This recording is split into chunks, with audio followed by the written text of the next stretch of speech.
Assalamualaikum. Zara. Sini.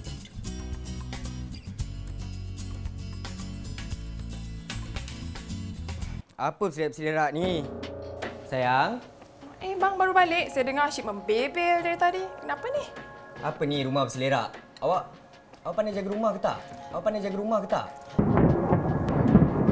Sayang, saya masak, jaga anak.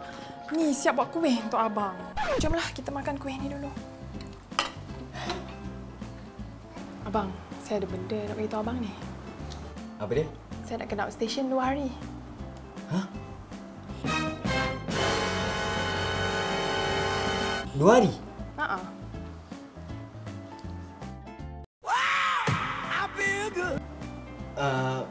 Boleh.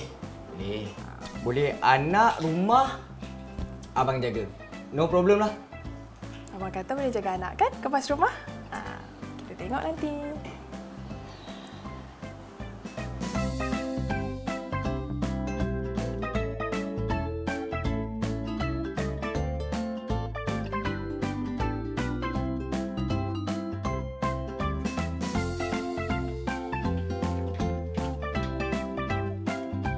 Ya Allah, apa ni?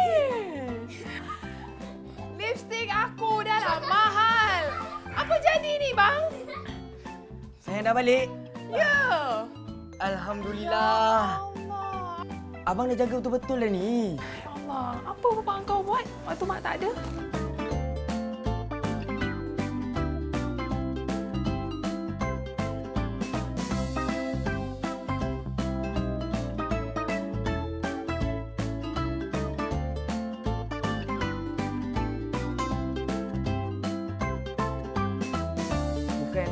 Bukan senang kan? Tahu Nak jaga pun. anak, nak jaga rumah.